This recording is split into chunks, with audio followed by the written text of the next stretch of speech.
Halo, perkenalkan nama saya Putra Bungsu Siaan, NIM 20210090044.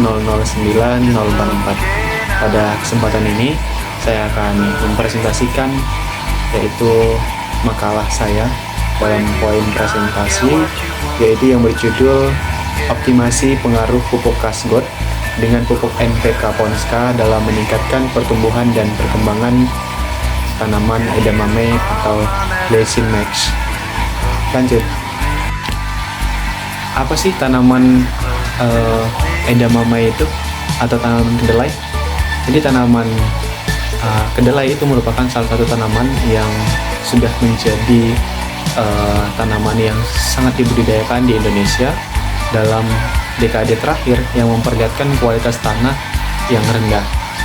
Ini tentu akan mempengaruhi kualitas tanah terlihat oleh nilai isi karbon organik yang kurang dari 1%. Ketentuan tanah yang sehat paling tidak mempunyai mutu tanah dengan isi C organik 2%.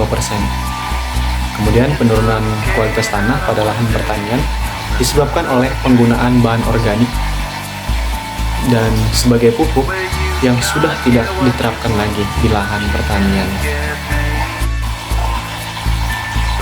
Masalah apa yang sering tadi menjadi terjadi di dalam pembudidayaan tanaman kedelai ini?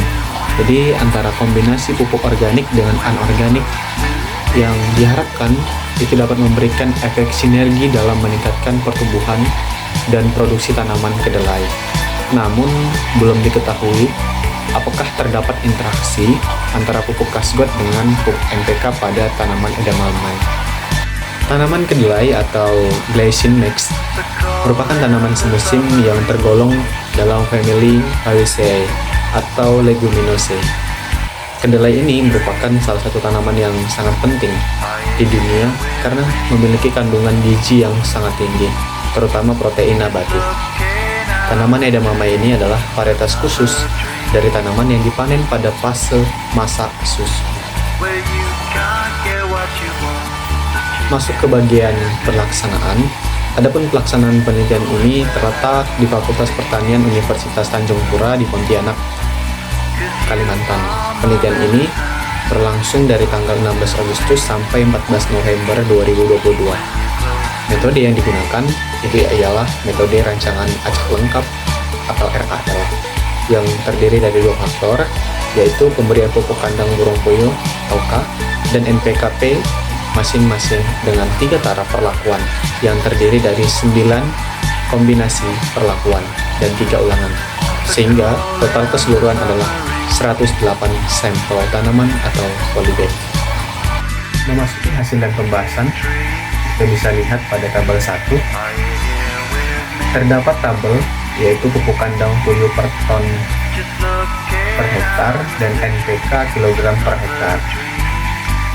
Dapat kita lihat melalui tabel, dan dalam keterangan ini bisa kita lihat bahwa angka yang diikuti oleh huruf yang sama pada kolom dan baris yang berbeda tidak nyata pada uji BNG 5%.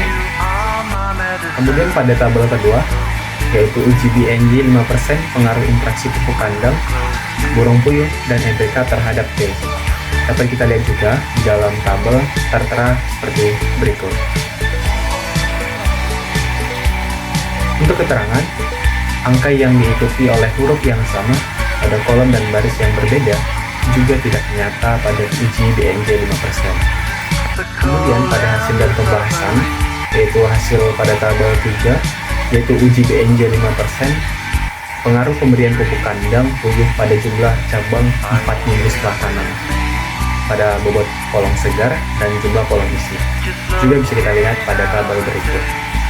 Yang keterangan di bawah ialah angka yang diikuti oleh huruf yang sama pada kolom dan baris yang berbeda tidak nyata pada uji BNG 5%. Berdasarkan hasil analisis keragaman pada tabel 1, bisa kita jelaskan bahwa pada tabel 1 menunjukkan bahwa terdapat interaksi pada variabel tinggi tanaman 4 minggu setelah tanam antara pupuk kandang dan pupuk puyuh, antara pupuk kandang puyuh juga dengan pupuk NPK. pada tabel 1 menunjukkan bahwa pemberian pupuk kandang puyuh dosis 30 ton per hektar dan NPK 300 kg per hektar merupakan perlakuan yang terbaik pada variabel tinggi tanaman 4 minggu setelah tanam yang tingginya 39,72 cm. Berdasarkan hasil analisis keragaman pada tabel 2, menunjukkan bahwa pupuk kandang puyuh secara mandiri berpengaruh nyata pada variasi jumlah cabang 4 minggu setelah tanam.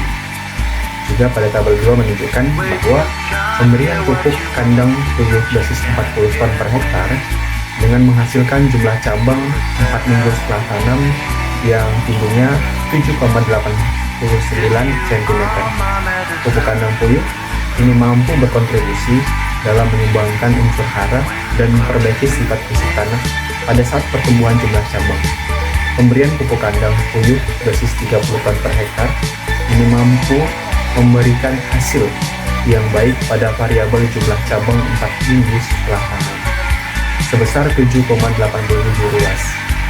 Tergolong tinggi jika dibandingkan dengan deskripsi yang sebesar 1-5 cabang. Berdasarkan hasil analisis keragaman pada tabel 3 menunjukkan bahwa pupuk kandang puyuh secara mandiri itu mampu berpengaruh nyata pada variabel bobot polong segar per tanaman. Tabel 3 itu menunjukkan perlakuan pupuk kandang puyuh 30 ton per hektar merupakan perlakuan terbaik yang menghasilkan 95,57 gram. Berdasarkan hasil analisis keragaman pada tabel 3 menunjukkan bahwa pupuk kandang puyuh secara mandiri itu mampu berpengaruh nyata pada jumlah isi polong. Tabel 3 menunjukkan pemberian pupuk kandang puyuh 30 ton per hektar merupakan perlakuan terbaik yang menghasilkan jumlah polong isi yang tingginya 33,92 gram. Kesimpulan yang bisa kita dapat pada presentasi kali ini bahwa terjadi interaksi antara pemberian pupuk kandang puyuh dosis 30 ton per hektar dengan NPK dosis 200 kg per hektar yang menghasilkan variabel tinggi tanaman 4 minggu setelah tanam itu setinggi 39,72 cm dan dosis pupuk yang pada puyuh 40 ton per hektar dengan 200 kg per hektar NPK yang menghasilkan berat kering tanaman ya tingginya setinggi 9,47 gram. Hasil penelitian pemberian pupuk kandang puyuh 30 ton per hektar ini merupakan dosis terbaik untuk hasil kedelai edamame pada variabel bobot segar tertinggi 95,57 gram dan jumlah polong isi tertinggi 33,92 buah. Dosis pupuk NPK 300 kg per hektar ini merupakan dosis terbaik untuk pertumbuhan kedelai edamame pada variabel jumlah cabang 4 minggu setelah tanam tertinggi, yaitu 7,97 cm dan tinggi tanaman 4 minggu setelah tanam tertinggi, yaitu 37,36 cm. Demikian hasil presentasi saya. Juga semoga menjadi bermanfaat bagi teman-teman dan juga saudara-saudari sekalian. Selamat jumpa, terima kasih, salam.